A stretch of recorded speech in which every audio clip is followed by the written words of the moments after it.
Débil y abandonado tras mi cirugía, el hospital retiró mi pago y mis padres se fueron. Mientras oía sobre mi alta, un hombre en traje se acercó. Con una carta en mano, reveló la instrucción de mi abuela, encontrarme si algo así ocurría. Hola a todos, mi nombre es Natalia Castillo. Tengo 33 años. Mis padres me dejaron muriendo después de una cirugía cerebral, retiraron el pago de mi hospitalización horas después de que salí de recuperación y desaparecieron. Y mientras yo seguía allí, lo suficientemente débil como para necesitar ayuda para levantar una taza de agua, un hombre con un traje oscuro se acercó a mi cama, puso una carta sobre mi manta y dijo, tu abuela me pidió que te buscara si esto llegaba a ocurrir. Al principio, pensé que estaba alucinando. Eso pasa cuando te grapan la cabeza. Tu visión todavía está nublada por la anestesia. Y cada sonido en la habitación se siente como si llegara a través del agua. El techo del hospital era demasiado blanco. Las luces eran demasiado brillantes. Mi boca sabía a metal. Tenía una vía en el brazo, un dolor aplastante detrás del ojo derecho y la clase de debilidad que hace que incluso respirar se sienta supervisado. Acababa de sobrevivir a una cirugía cerebral. Esa parte es importante porque a mis padres les gusta reescribir los eventos más tarde de manera que sus decisiones suenen menos monstruosas. Habrían dicho que estaba descansando, recuperándome, estable. No, apenas estaba coherente y aún así me dejaron. La primera señal de que algo andaba mal provino de las enfermeras. No lo que me dijeron a mí, sino lo que dijeron cerca de mí. Con ese tipo de voces bajas que la gente usa cuando cree que el paciente está demasiado medicado para entender.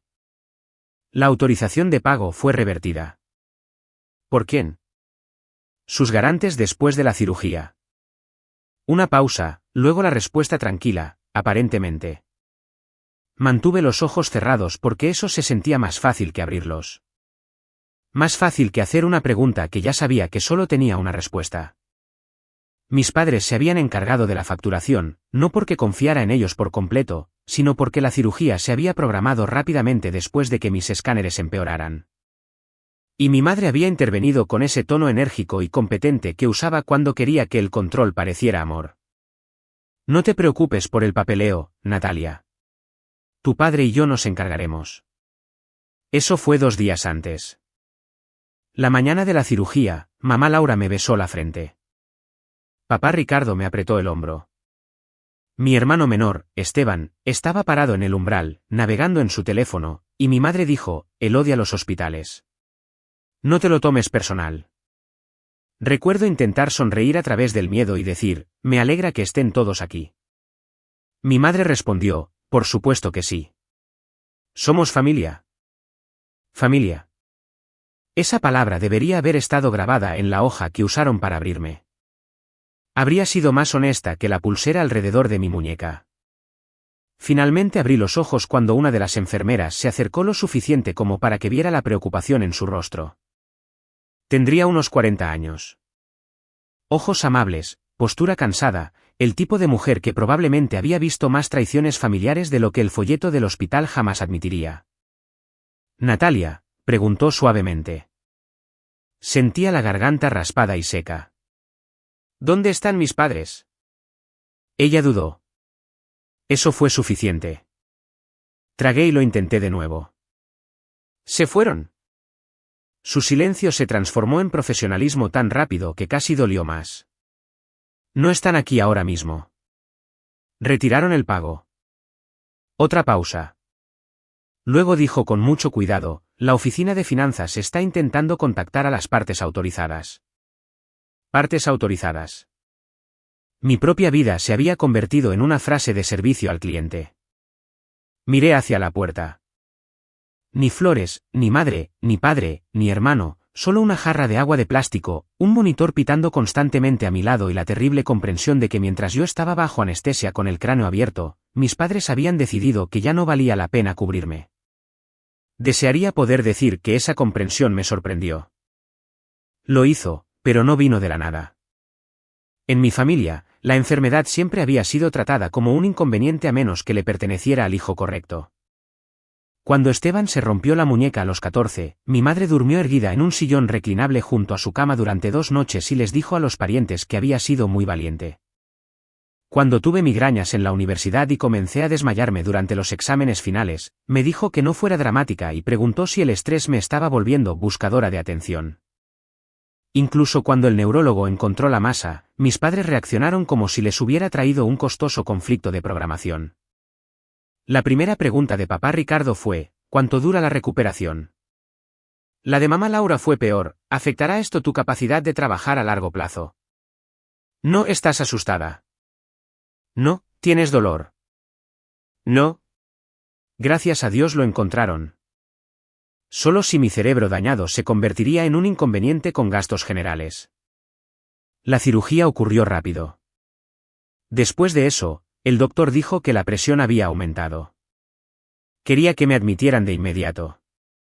Llamé a mis padres desde el estacionamiento del hospital, con las manos temblando tan fuerte que casi se me cae el teléfono. Mamá Laura llegó primero con una bolsa de mano, un suéter que no había pedido y su voz pública ya encendida. Papá Ricardo llegó más tarde con papeleo. Lo recuerdo hojeando los formularios y diciendo, qué bueno que tu abuela guardó dinero para emergencias. Esa frase se me quedó grabada porque la abuela había muerto 8 meses antes y porque su dinero aparentemente se había convertido en el lenguaje familiar para lo que mis padres quisieran tocar a continuación. La abuela Isabel fue la única persona en mi vida que me miró y vio la diferencia entre ser tranquila y ser débil. Solía decir, tus padres siempre confunden al niño que pide menos con el niño que merece menos. Lo dijo una vez en su jardín mientras pellizcaba rosas muertas de un arbusto como si comentara el clima. En ese momento, me reí. Ya no me río de eso. A última hora de la tarde, una mujer de facturación entró en mi habitación con una sonrisa compasiva y un portapapeles que claramente odiaba llevar. Comenzó con, hay un problema temporal, que es como la gente introduce desastres cuando no quieren que el monitor de presión arterial demuestre que los escuchaste correctamente. Todavía estaba intentando sentarme cuando la puerta se abrió de nuevo. Un hombre con un traje oscuro entró. 60 y tantos, cabello plateado, maletín negro, la clase de expresión tranquila que la gente usa cuando está a punto de confirmar que tu vida no es lo que la habitación te ha estado diciendo. Caminó directamente a mi cama, puso un grueso sobre de color crema sobre mi manta y dijo, Natalia Castillo, mi nombre es Daniel Vargas. Tu abuela me pidió que te buscara si esto llegaba a ocurrir. La enfermera de facturación dejó de hablar. Lo miré, no porque no entendiera la frase, sino porque una parte de mí la entendió demasiado rápido, como si mi abuela hubiera estado preparándose para que mis padres me abandonaran mucho antes de que yo estuviera lista para admitir que tenía razones. Miré el sobre. Mi nombre estaba escrito en el frente con la letra de la abuela, y por primera vez desde que me desperté de la cirugía, sentí algo más fuerte que el dolor. Sentí pavor con pruebas adjuntas. El hombre del traje oscuro no preguntó si podía sentarse. Miró a la enfermera primero, no de forma grosera, no como si fuera dueño de la habitación, solo con la tranquila autoridad de alguien que entendía que en un hospital cada frase puede convertirse en un registro. Antes de que discutamos algo más, dijo, está la señorita Castillo médicamente autorizada para tomar decisiones. La mujer de facturación se movió junto a la puerta. La enfermera respondió, está despierta y orientada. Cansada, pero entiende. Bien, dijo él. Luego acercó la silla a mi cama, se sentó y colocó una tarjeta de presentación sobre la manta junto al sobre. Daniel Vargas, abogado, Administración de Sucesiones y Fideicomisos. Miré la tarjeta porque las letras eran más fáciles de mirar que su rostro. Mi abuela está muerta, dije. Lo sé, respondió él suavemente. La representé durante 19 años. Eso hizo que mis ojos ardieran. 19 años significaba que la había conocido antes de la cama del hospital, antes del funeral, antes de que mis padres empezaran a usar su nombre como una billetera que habían heredado temprano. Abrió su maletín y sacó una carpeta con una pestaña azul. Tu abuela dejó instrucciones permanentes relacionadas con tu atención médica.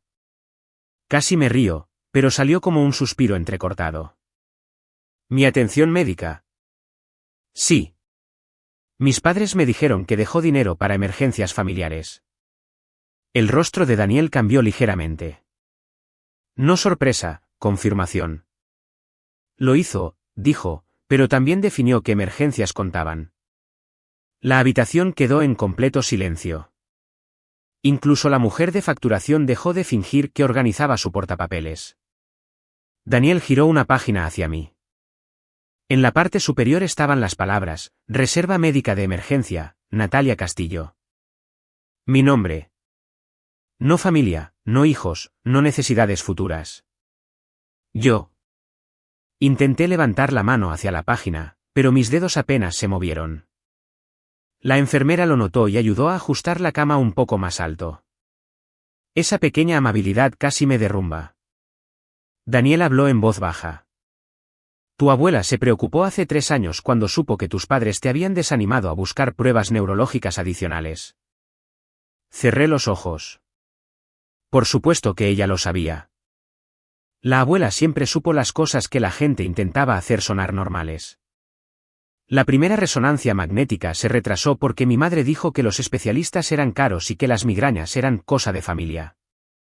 La segunda cita se pospuso porque Esteban había chocado su auto y necesitaba ayuda con las reparaciones. Cuando finalmente me desmayé en el pasillo de un supermercado, la abuela fue quien me llevó a urgencias mientras mi madre me enviaba un mensaje de texto diciendo que estaba en espiral de nuevo. Daniel continuó, ella me dijo, y la cito, si Natalia alguna vez necesita atención de verdad, sus padres lo llamarán exageración hasta que llegue la factura. Luego lo llamarán injusto. Una lágrima se deslizó por mi sien. Odiaba llorar acostada. Hacía que la pena se sintiera atrapada. Él metió la mano en la carpeta y sacó otro documento. Esta mañana, poco después de que comenzara su cirugía, sus padres ejecutaron la autorización como garantes del pago del hospital. 4 horas después, una vez completado el procedimiento, revirtieron el pago y solicitaron la liberación de los fondos de vuelta a su cuenta. La mujer de facturación susurró, señor Vargas, él la miró. ¿Hay algo incorrecto en eso? Ella tragó. No. Miré al techo. Por un momento, no pude sentir mi cuerpo en absoluto. Ni las grapas, ni la vía en el brazo, ni el dolor detrás del ojo, solo ausencia. Mis padres habían esperado hasta que sobreviviera la parte en que un cirujano abrió mi cráneo. Luego retiraron el dinero. Ese momento lo dijo todo. No me abandonaron porque pensaran que moriría. Me abandonaron una vez que supieron que podría vivir lo suficiente como para volverme costosa. Daniel colocó otro papel sobre la manta. Este es el saldo actual del hospital, incluyendo cirugía, recuperación en la UCI, imágenes, anestesia y atención postoperatoria. $280,000. El número parecía irreal, demasiado grande para pertenecer a un cuerpo humano. Susurré, no puedo pagar eso. No, dijo Daniel. No lo harás. Abrí los ojos. Él sacó un bolígrafo de su bolsillo, firmó un documento ya preparado y se lo entregó a la mujer de facturación. El pago se está emitiendo desde el Fideicomiso Médico Vargas bajo las instrucciones de Isabel. Los 280,000 completos serán cubiertos hoy. Cualquier comunicación futura con respecto al saldo de la señorita Castillo se realizará a través de mi oficina hasta que sea dada de alta y esté representada. La mujer de facturación parecía aliviada de la forma en que la gente se ve cuando un desastre se convierte en el departamento de otra persona. Se fue rápidamente. La enfermera se quedó. Creo que quería asegurarse de que no estuviera sola cuando la habitación finalmente entendiera lo que había sucedido. Daniel esperó a que la puerta se cerrara. Luego tocó el sobre de color crema con 2 dedos. Tu abuela me pidió que te diera esto antes de explicarte cualquier otra cosa. Mis padres retiraron el pago, dije, aún incapaz de superarlo. ¿Sabían del fideicomiso? Sí. Esa palabra dolió más que la cirugía. Entonces, ¿por qué lo harían? La expresión de Daniel se volvió cautelosa, porque creían que podían forzar una elección antes de que alguien me lo notificara. ¿Qué elección? Hizo una pausa. Tu madre llamó a mi oficina esta mañana mientras estabas en cirugía. Preguntó si la reserva médica de tu abuela podía ser redirigida a Esteban porque, en sus palabras, ya estabas siendo tratada. El monitor de mi corazón cambió. La enfermera se acercó. Apenas la oí. Esteban. Daniel asintió una vez. ¿Para qué? Miró el archivo y luego a mí. Una compra de negocios. Un local comercial para un gimnasio. La fecha límite para el depósito era hoy. Por un segundo, pensé que la anestesia había distorsionado la frase. Mis padres habían retirado el pago de mi cirugía cerebral para que mi hermano pudiera comprar un gimnasio. Ni siquiera por su salud, ni por su supervivencia, por su sueño. Hay traiciones tan obscenas que tu mente se niega a darles forma al principio. Las rodea como muebles en la oscuridad. Esteban siempre había sido su inversión. No porque fuera brillante. No lo era. No porque fuera amable. Tampoco lo era. Era encantador de la manera en que los hombres descuidados pueden ser encantadores cuando todos a su alrededor pagan las consecuencias antes de que éstas lo alcancen. Esteban prosperó en la vida a manos de mis padres. Las clases abandonadas se convirtieron en de encontrarse a sí mismo. La deuda se convirtió en construir crédito.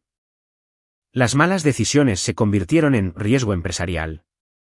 Mis resonancias médicas se convirtieron en drama. Su tercera idea de negocio se convirtió en destino. Daniel deslizó el sobre más cerca. El movimiento me devolvió a la habitación. La letra de la abuela era temblorosa pero inconfundible. Natalia, si te hacen pagar por sobrevivir. No pude abrirlo. No de inmediato. Mis dedos estaban demasiado débiles y mi corazón latía demasiado fuerte. La enfermera lo abrió para mí después de que asentí. Desdobló la carta y la colocó donde pudiera verla. Daniel leyó en voz alta solo después de pedir permiso. Asentí de nuevo. Su voz era firme. Mi queridísima Natalia, si Daniel te está leyendo esto, entonces tus padres finalmente han hecho lo que más temía. Han hecho que tu dolor compita con la conveniencia de tu hermano, y han esperado que pierdas en silencio. Giré mi rostro hacia la ventana. El cielo afuera estaba gris. Las palabras de la abuela llenaron la habitación. Lamento no haber podido detenerlo antes. Lamento haber confundido tu silencio a veces con seguridad, pero nunca confundí su comportamiento con amor. Esa línea rompió algo dentro de mí. No ruidosamente, sino limpiamente. Daniel continuó, tu madre dirá que estaba abrumada. Tu padre dirá que estaba tomando decisiones prácticas. Esteban dirá que nunca pidió nada de esto. Recuerda esto, cariño. La gente no tiene que pedir un trono si todos siguen construyendo uno debajo de ellos. La enfermera se secó debajo de un ojo y apartó la mirada. Casi sonreí entre lágrimas porque la abuela siempre había sido letal cuando tenía razón. Luego Daniel llegó al último párrafo de la primera página. Creé esta reserva porque sabía que algún día medirían tu vida contra el deseo de otra persona. Si ese día ha llegado, no les supliques que te elijan a ti. Deja que el papeleo demuestre que ya eligieron. Daniel bajó la carta. Hay una segunda página, dijo, mi garganta se apretó. Léela. Le dio la vuelta. Si han revertido el pago después de que comenzó el tratamiento, Daniel tiene instrucciones de pagar el saldo médico completo de inmediato, asegurar tu plan de alta y comenzar la revisión de todos los retiros realizados de mis cuentas de patrimonio en los 8 meses posteriores a mi muerte. Mis ojos se movieron a su rostro. Daniel no parecía sorprendido. Había estado esperando que lo oyera. ¿Todos los retiros? Susurré. Sí. ¿Por qué? Él cerró la carpeta a medias. Porque tu abuela sospechaba que la reserva médica no era lo primero que intentaron quitarte. Las máquinas seguían pitando. La enfermera ajustó mi manta. Y allí, acostada con la cabeza vendada, el cuerpo débil y la carta de mi abuela abierta sobre mi pecho, comprendí que la cirugía solo había extirpado una cosa peligrosa de mi cráneo. El resto de la enfermedad había estado en mi familia durante años. Daniel no se fue después de pagar la factura. Esa fue la primera diferencia entre él y todos los demás en mi familia. Mis padres siempre habían tratado el dinero como el fin de la responsabilidad. Si pagaban por algo, eran dueños de la historia. Si se negaban a pagar, lo llamaban límites. Si yo necesitaba ayuda, la ayuda venía con una lección adjunta. Daniel pagó $280,000 y luego preguntó a la enfermera, ¿qué necesita ella ahora? No, ¿qué debe? No, ¿cuándo puede irse? ¿Qué necesita? Aparté el rostro porque esa pregunta dolió más que la incisión. La enfermera, cuyo nombre era Marisa, explicó que mi alta no podría ocurrir de forma segura sin al menos varios días de monitoreo, manejo de medicamentos, imágenes de seguimiento y alguien confiable que me ayudara en casa. Daniel anotó todo. ¿Apoyo en casa? Preguntó. Marisa me miró. Yo miré la manta. Se suponía que mis padres me llevarían a casa. La habitación se quedó en silencio. Daniel cerró su bolígrafo. Entonces ellos no serán parte del plan de alta. Quise reír, pero mi garganta se cerró. Sonaba tan simple cuando lo dijo, como si las familias pudieran ser eliminadas de un formulario de la misma manera que se elimina una dirección antigua. Unas horas más tarde, regresó con otra mujer. Su nombre era Patricia, una defensora del paciente. Habló suavemente, pero con la clase de precisión que hacía que el pánico se sintiera menos contagioso. Explicó opciones de salud en el hogar, rehabilitación a corto plazo, entrega de medicamentos, transporte, autorización legal y algo llamado coordinador de atención. Escuché a través de olas de dolor y agotamiento. Luego dije, ¿cómo se supone que voy a pagar todo eso? Daniel abrió la carpeta con la pestaña azul de nuevo. Tu abuela también anticipó la recuperación. Cerré los ojos. Por supuesto que sí. Mis padres habían anticipado la influencia. La abuela había anticipado el cuidado. Esa noche, mi teléfono finalmente comenzó a sonar. Mamá Laura, papá Ricardo, Esteban, luego mamá Laura de nuevo. Observé la pantalla iluminarse desde la mesa auxiliar junto a mi cama. Se sintió extraño ver sus nombres después de lo que había sucedido, como ver a ladrones llamar cortésmente después de salir por la ventana. Daniel seguía allí revisando el papeleo junto a la ventana. ¿Quieres responder?, preguntó. No. La palabra salió más rápido de lo que esperaba. Mi madre envió un mensaje de texto a las 7:22. Natalia, llámame antes de que ese abogado te confunda. Siguió un segundo mensaje de texto. Estábamos tratando de arreglar las cosas en familia. Luego, papá Ricardo, no conoces toda la situación. Y finalmente, Esteban, esto se está exagerando mucho. Eso me hizo mirar fijamente. Exagerado. Me habían abierto la cabeza. Mis padres habían retirado el pago. Un abogado había pagado más que una casa en algunos pueblos para evitar que me arruinara financieramente después de la cirugía, y Esteban pensaba que el problema era la proporción.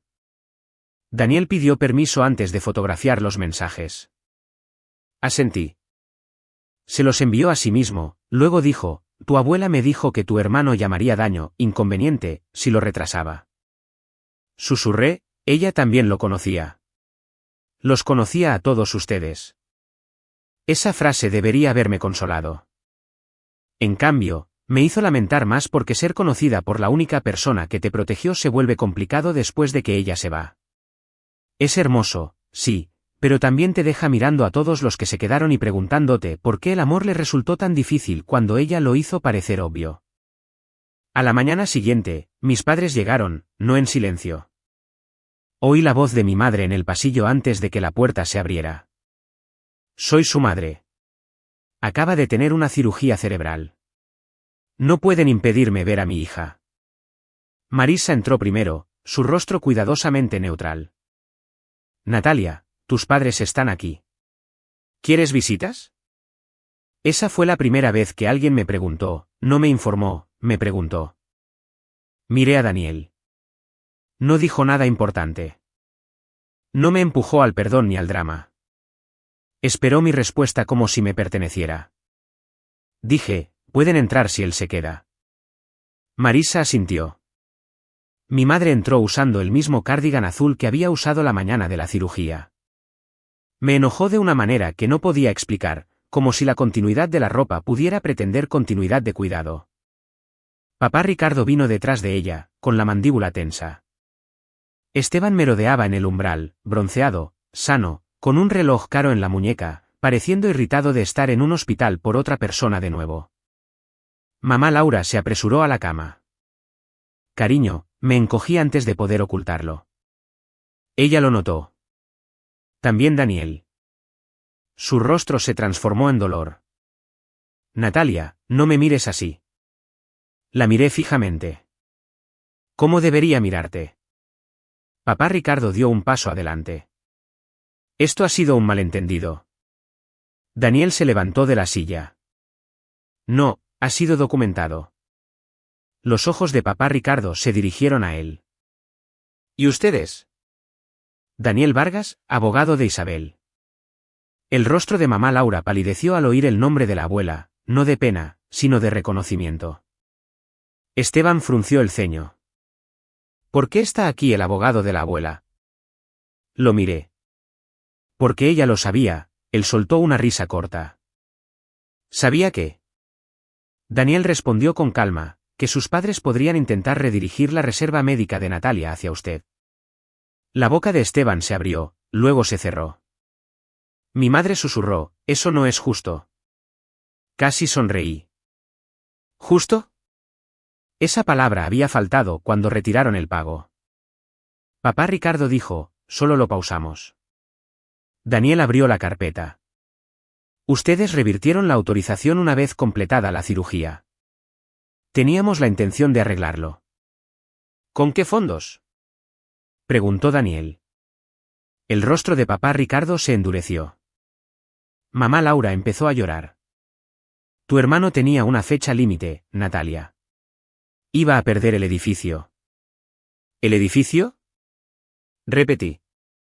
Mi voz sonaba distante. Retiraron el pago de mi cirugía cerebral porque Esteban quería un edificio. Esteban espetó, no fue así. Giré la cabeza hacia él lentamente. El movimiento dolió, pero quería ver su cara cuando lo dijera. ¿Entonces cómo fue? Miró a mamá.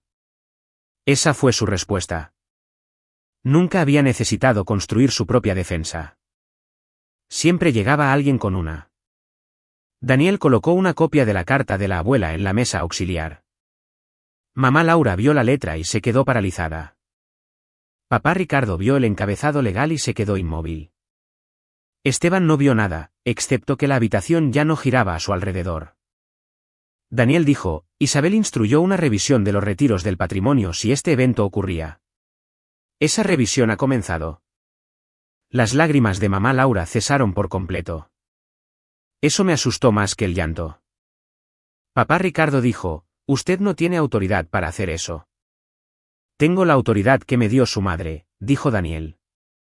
Y ahora que Natalia está alerta, ella puede decidir si coopera con la revisión. Los tres me miraron. Ahí estaba. La vieja habitación, la vieja presión, los ojos húmedos de mamá, la ira de papá, la incredulidad herida de Esteban, la familia esperando que yo hiciera lo doloroso más fácil volviéndome razonable de nuevo. Mi cuerpo estaba roto. Mi cabeza vendada. Mi voz apenas más fuerte que un suspiro. Pero escuché la frase de la abuela en mi mente tan claramente como si estuviera de pie junto a la cama. No les supliques que te elijan a ti. Deja que el papeleo demuestre que ya eligieron. Miré a Daniel. ¿Qué necesita de mí? Mamá Laura hizo un sonido como si la hubiera abofeteado. La voz de Daniel se mantuvo tranquila. Permiso para solicitar registros de cuentas, comunicaciones del hospital y cualquier desembolso de patrimonio realizado bajo la afirmación de emergencia familiar. Miré de nuevo a mis padres. El rostro de papá Ricardo había cambiado. El de mamá Laura se había vaciado.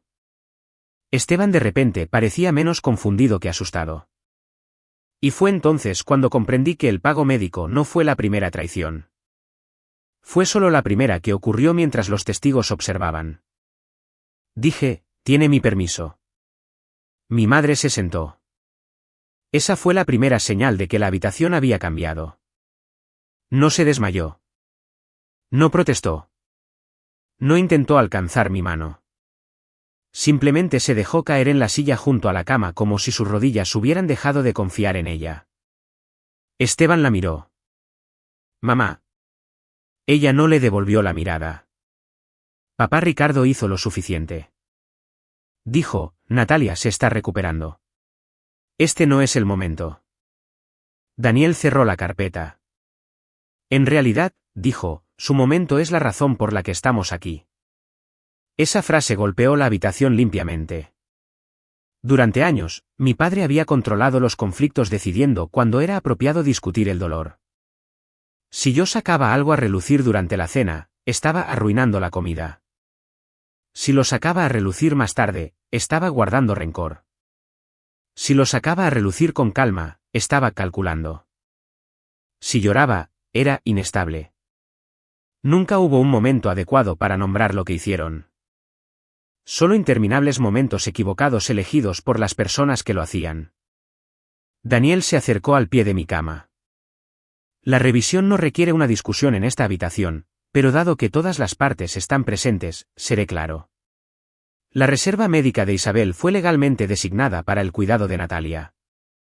Cualquier intento de redirigirla sin autorización será documentado. Cualquier fondo del patrimonio ya redirigido bajo falsos reclamos de emergencia será examinado. Mamá Laura se cubrió la boca. Esteban dijo, ¿falsa emergencia? Daniel lo miró. El depósito de su gimnasio fue catalogado como una emergencia familiar.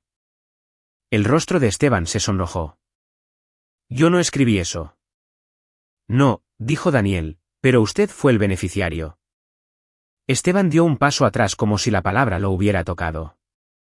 Beneficiario. La gente como mi hermano amaba los regalos hasta que alguien usaba el nombre correcto para ellos. La voz de papá Ricardo bajó.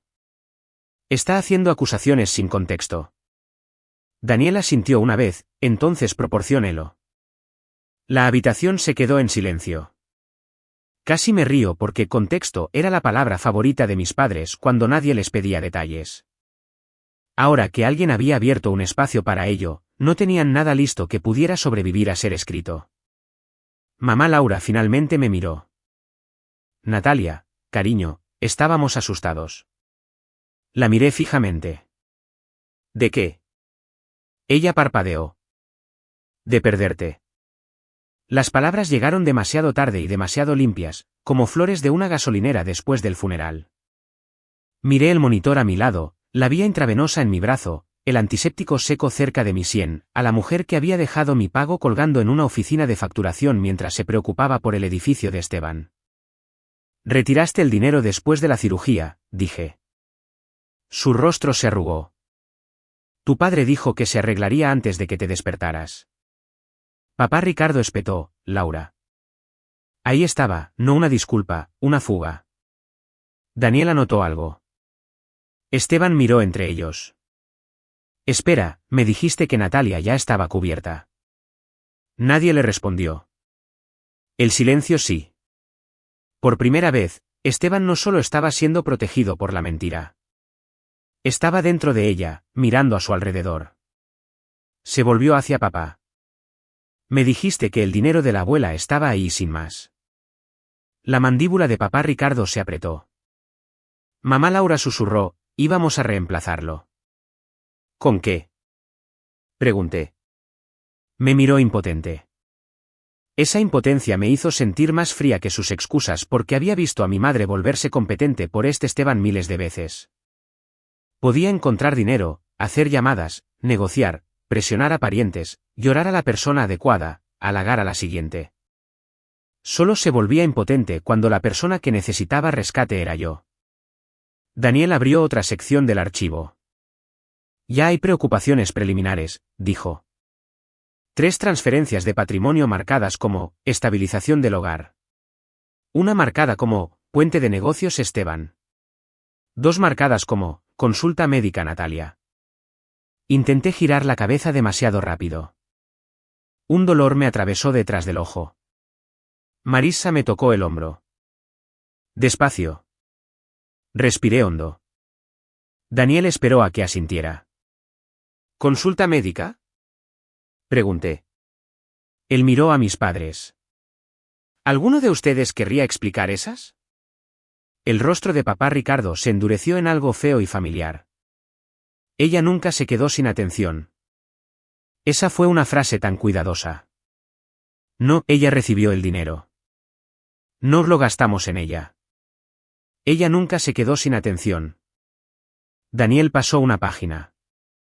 Una de esas transferencias se realizó 2 semanas después de que Natalia cancelara una cita con el neurólogo. Recordé esa cita.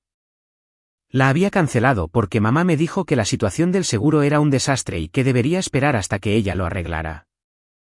Luego Esteban publicó una foto de una exposición de equipos nuevos en Denver. El recuerdo llegó lentamente, luego todo a la vez. Eso pagó su viaje, susurré. La voz de Esteban sonó pequeña. ¿Qué viaje? La Expo de Denver, dije. Él negó con la cabeza. Mamá dijo que papá pagó eso. Mamá Laura comenzó a llorar de nuevo, pero esta vez nadie se movió hacia ella. Ni papá Ricardo, ni Esteban, ni yo. Hay lágrimas que piden consuelo y lágrimas que revelan estrategia. Mi madre había usado ambas durante años. La diferencia era que ahora teníamos documentos sobre la mesa. La voz de Daniel se mantuvo serena. Esta revisión continuará fuera de esta habitación. Natalia necesita descansar. Papá Ricardo me señaló. Si haces esto, estás destruyendo esta familia. Lo miré fijamente por un largo segundo. Mi cuerpo estaba tan débil que no podía sentarme erguida sin ayuda. Mi cráneo me dolía. Mi garganta estaba seca. Mi futuro se había convertido en una pila de horarios de medicación y escáneres de seguimiento. Pero de alguna manera, en ese momento, me sentí más estable de lo que él parecía. No, dije. Solo odias que haya sobrevivido con un testigo. Eso lo silenció. No porque fuera poético, sino porque era cierto. Marisa dio un paso adelante. El horario de visitas ha terminado. Mamá Laura se puso de pie lentamente. Natalia, por favor. Cerré los ojos. No porque le tuviera miedo, sino porque había terminado de dejar que su rostro decidiera mi culpa. Vete, dije. La palabra apenas fue un susurro, pero todos la escucharon. Esteban fue el último en la puerta. Me miró y, por primera vez en mi vida, no parecía molesto. Parecía asustado de la familia que lo había construido. Después de que se fueron, Daniel se quedó junto a la ventana mientras Marisa ajustaba mi medicación. La habitación volvió a los sonidos del hospital. Pitidos, ruedas en el pasillo, un anuncio distante por el altavoz. Pensé que me sentiría victoriosa. No fue así. Me sentí hueca. Esa es la parte que las historias no siempre explican. Cuando la verdad finalmente entra en una habitación, no llena inmediatamente el espacio. A veces solo elimina la mentira y te quedas sentado sintiendo cuánto de tu vida se había construido a su alrededor. Daniel pareció entender.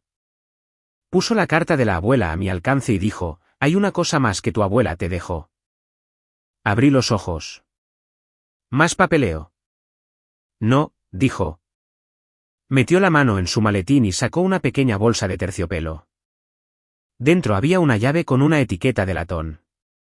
La miré fijamente. ¿Qué es eso? Su casita, dijo. Ella instruyó que una vez que estuvieras médicamente estable, no debías recuperarte bajo el techo de tus padres.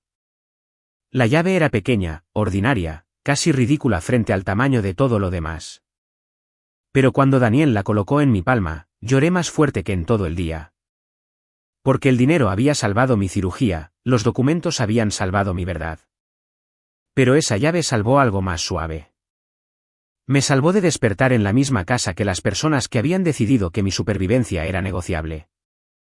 Daniel dijo, había un plan de cuidado adjunto al fideicomiso. Salud en el hogar, transporte, apoyo con medicamentos, atención de seguimiento. Tu abuela fue muy específica. Cerré la mano alrededor de la llave. Por supuesto que sí. La abuela había entendido algo que mis padres nunca tuvieron. La supervivencia no es lo mismo que estar a salvo. y acostada en esa cama de hospital con la cabeza vendada y toda mi familia finalmente fuera de la puerta, me di cuenta de que la verdadera herencia no eran los $280,000. Era el primer lugar donde podía sanar sin deberle a nadie mi silencio. Me quedé en el hospital 9 días más, no porque la cirugía saliera mal, sino porque por primera vez, las personas que tomaban decisiones a mi alrededor no estaban tratando de sacarme lo suficientemente rápido como para volverme útil de nuevo. Marisa me visitaba incluso cuando no tenía que hacerlo. Patricia organizó visitas de salud en el hogar. Daniel venía todas las tardes con actualizaciones, nunca quedándose demasiado tiempo, nunca convirtiendo mi habitación en un tribunal. La revisión avanzó en silencio al principio. Así lo prefería Daniel. Sin amenazas dramáticas, sin gritos, solo solicitudes, registros, fechas, firmas, transferencias.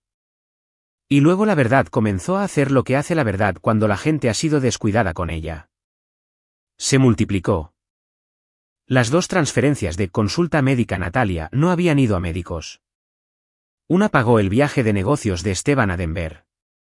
La otra cubrió un depósito para equipos del gimnasio que él ni siquiera había abierto aún. Los pagos de estabilización del hogar fueron a la cuenta conjunta de mis padres y luego se movieron en pedazos. Tarjetas de crédito, una renovación de baño, reparaciones de la camioneta de Esteban. Cada vez que Daniel me contaba otro detalle, esperaba que el dolor me sorprendiera.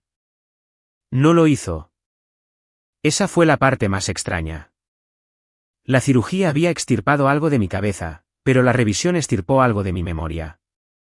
La niebla, las excusas, él quizás tenían buenas intenciones, él quizás lo entendí mal.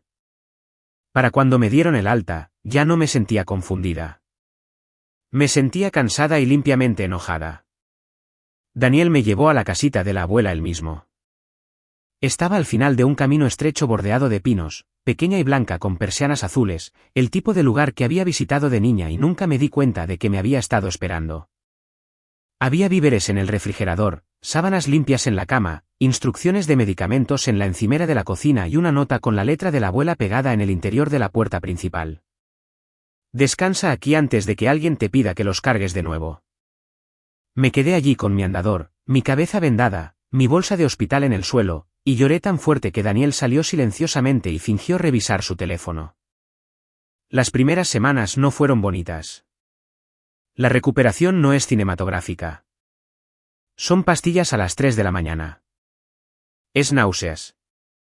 Es llorar porque tu mano tiembla al cepillarte los dientes. Es olvidar una palabra que conoces y entrar en pánico pensando que tu cerebro nunca volverá a ser tuyo. Pero nadie en esa casita me llamó dramática. Nadie preguntó cuándo volvería a la normalidad. Nadie necesitaba que mi dolor se volviera conveniente.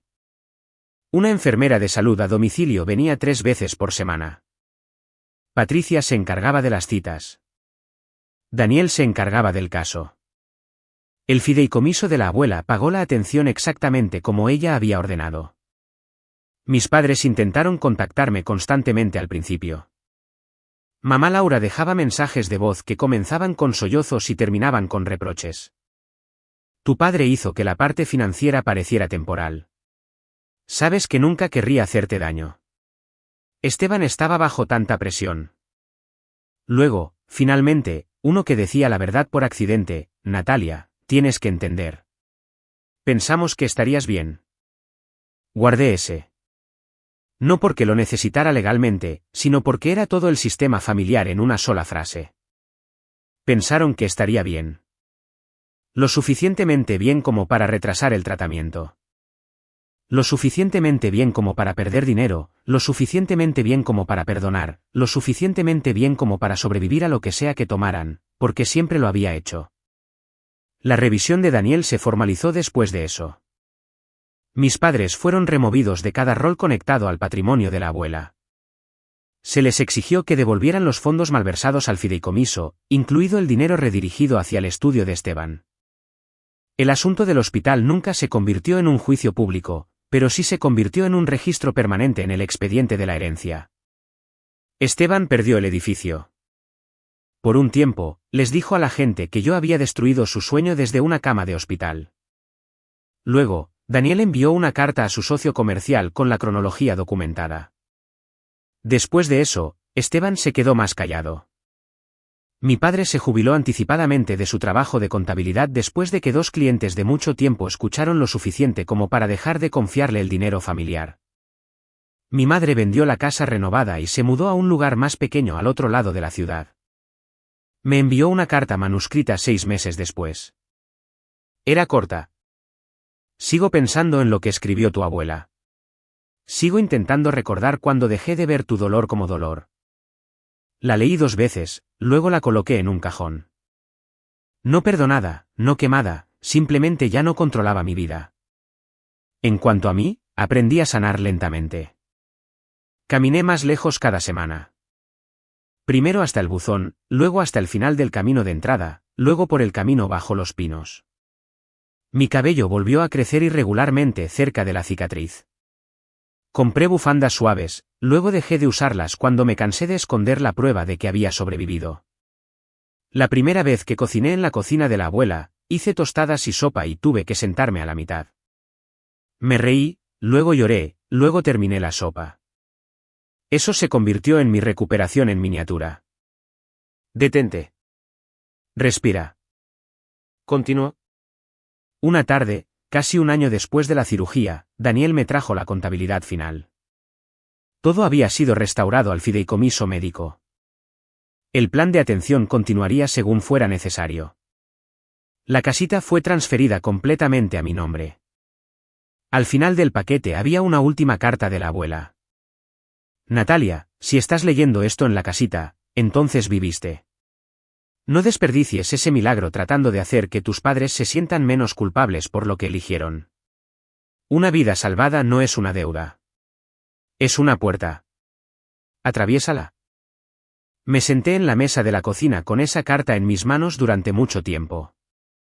Luego abrí todas las ventanas de la casita. El aire de pino entró frío y limpio. Durante años, mi familia trató mi supervivencia como algo que podían gastar, retrasar, redirigir o excusar. Pero la abuela había sabido mejor. Ella sabía que el amor no era la persona que lloraba más fuerte en la cama del hospital. El amor era la persona que preparaba una salida antes de que la herida se abriera. Y al final, mis padres no me dejaron muriendo. Me dejaron expuesta. La abuela me dejó protegida.